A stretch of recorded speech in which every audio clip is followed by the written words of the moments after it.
Olá, tudo bem?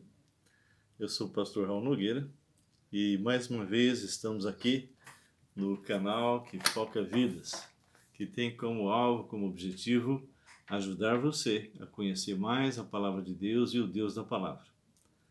E nós estamos no momento vendo o sétimo passo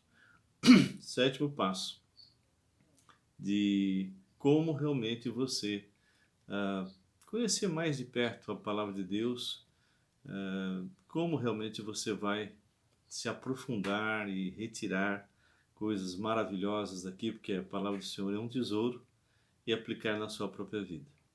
Antes de nós iniciarmos, nós gostaríamos de ler para você 2 Timóteo 2,15, que diz assim: Procura apresentar-te a Deus aprovado, como obreiro, que não tem que se envergonhar e que maneja bem a palavra da verdade. Então, o próprio Paulo aconselha Timóteo que ele seja um manejador da palavra da verdade. E é por isso que nós estamos aqui. Nós, graças ao Senhor, em 5 meses nós já estamos 1690 quase. Falta um pouquinho para 1690. E cada vez que você assistir e gostar, passa para outras pessoas, não é? E não se esqueça, se você está entrando hoje, ou mesmo se você já entrou antes, mas ainda não se inscreveu, se inscreva, coloque o seu ok, que você gostou, e toque o sininho, tá? Porque assim, todas as vezes que eu postar alguma coisa, você vai chegar a, aquela informação dizendo, olha, mais um vídeo. E dessa forma você vai ampliando um pouco mais as informações que nós estamos passando. Antes de nós entrarmos propriamente dito no texto, que hoje nós vamos estar falando sobre 3 pontos: observar, interpretar e aplicar. Vamos falar um pouquinho a respeito de hermenêutica, vamos falar um pouco a respeito de exegese, o que é isso, o que significa, para que serve, ok? Eu queria falar a respeito desse coronavírus. Muitas pessoas estão assim bastante preocupadas porque já está atravessando fronteiras e nós não sabemos exatamente o que vai acontecer, mas sabemos que Deus está no controle. E não é a primeira vez que acontece. Quando eu estava morando na China, ah, foi a época que estava com aquela gripe suína. E eu lembro que nós entrávamos na faculdade com máscara e vinha o pessoal do exército e colocava na nossa testa um medidor de febre. E aquele que eventualmente estava com febre já era retirado e já levado para algum canto para ser examinado. E então eu queria colocar isso para você, meu irmão, minha irmã, que você então, o máximo que for possível, mantenha aqueles passos para que você possa evitar isso. Lavar bem as mãos, né, usar gel, ah, estar realmente, quando alguém está tossindo alguma coisa, você realmente colocar, né, se tampar, não permitir que venha, e mesmo quando você tosse também você colocar na mão. Ah, sempre que possível, evitar aglomerados, não é? E se tiver que fazer isso, então realmente tenha bastante cuidado. E eu sei que é difícil, a gente que trabalha, a gente que toda hora está no metrô, toda hora está entrando em algum lugar que tem muitas pessoas, escola, faculdade, mas de qualquer forma, acima de tudo, esteja orando, orando para que o Senhor esteja realmente nos guardando e controlando cada uma dessas coisas. Eu não sei, são alguns passos que eles têm nos dado, né, para evitar contatos, né, todas as vezes que você cumprimentar, evitar beijar quando você abraça, beija. Então, procurar só cumprimentar. Enfim, tem alguns passos que pode evitar um pouco, mas acho que o que está acima de tudo isso mesmo é o próprio Deus, Ele que vai estar tomando conta das nossas vidas. De qualquer forma, ore. Ore uns pelos outros, ore pela igreja e ore para que realmente o Senhor esteja preservando e até nos usando nessa hora difícil na vida de pessoas que estão necessitadas, tá bem? Bem, hoje nós vamos iniciar o passo 7. Nós já começamos a falar alguma coisa e, como eu disse da outra vez, esse passo é um passo que é fundamental para nós, porque nós aprendemos a ouvir Deus e como diz aqui, nós estamos vendo esse material, já mostrei algumas vezes, aqui existe uma preparação para que você possa realmente estar estudando as Escrituras de forma adequada.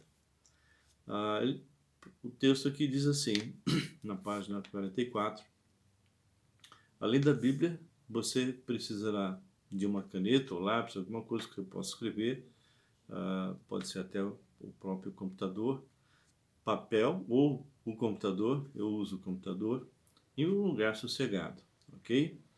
E sempre que for possível, num lugar onde não haja barulho, pessoas passando, para não tirar a sua concentração. Ore e peça ao Espírito Santo para dirigir você nesse estudo.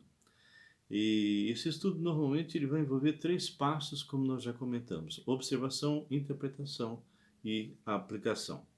E o primeiro passo, observação, nesse você vai descobrir que a passagem diz, ou seja, você tem que realmente observar para descobrir o que a passagem diz. E você precisa ler esta passagem algumas vezes, ou até escrever a passagem, concentrando-se e fazendo a pergunta o que essa passagem diz. Nós vamos ver alguns passos em termos de hermenêutica, em termos de exegese, que a coisa não é tão simples assim, ok? Nós vamos dar alguns passos básicos. E nessa parte de observação, eu costumo ler primeiro o capítulo inteiro. Primeiro eu já li o livro todo, para você ter uma ideia geral do livro.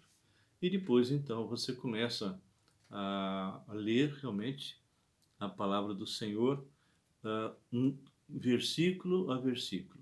E capítulo a capítulo. Ou seja, capítulo 1, versículo 1, e vai sempre fazendo a pergunta, o que esta passagem está falando para mim?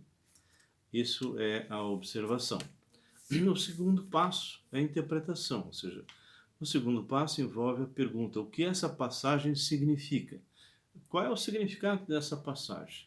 Para que eu possa interpretar de forma adequada, então eu vou estar perguntando o que ela diz sobre Deus, sobre o homem, se ela está falando a respeito de pecado, se ela está falando a respeito de uma promessa, se é uma condição, enfim. Na medida que você observou, você vai então começar a fazer essa colocação de o que realmente esta passagem me fala, ou seja, Deus está falando o que para mim?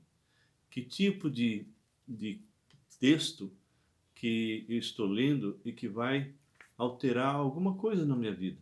Ou simplesmente me reciclar, porque quando nós nos afastamos da palavra de Deus, muitas vezes nós esquecemos. Por isso que nós estamos sempre lendo e descobrindo coisas novas, muitas vezes na mesma passagem.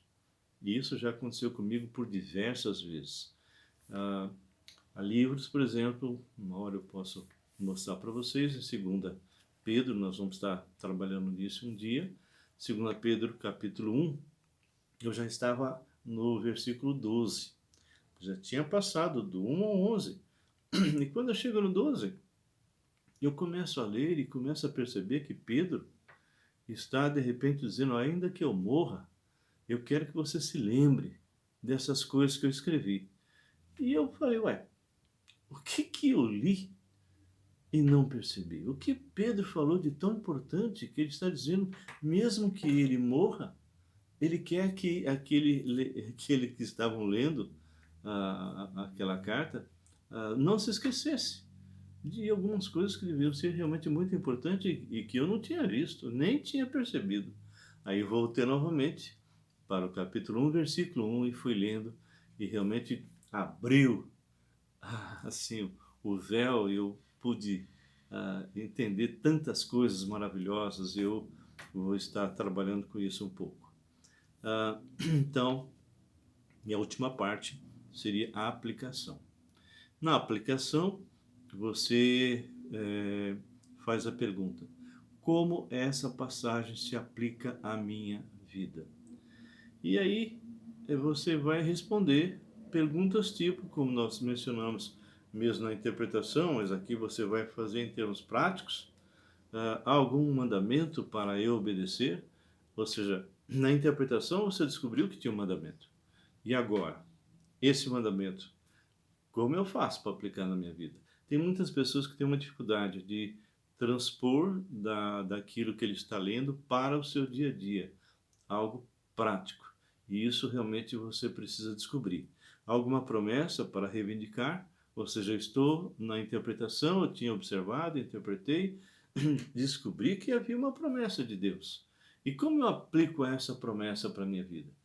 Muitas vezes eu vou estar lendo alguma promessa que não é para mim. É uma promessa que era para Israel, seja ela do passado ou alguma coisa lá do futuro.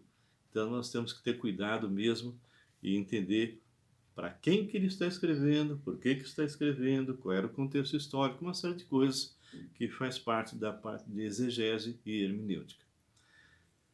Alguma atitude para eu mudar? Por exemplo, caso bem claro, está em Efésios 4, a partir do versículo 17 em diante, você começa a observar que ele vai fazendo perguntas e de repente ele começa a colocar alguma coisa que é errada e diz: agora você tira isso e põe algo no lugar, ok?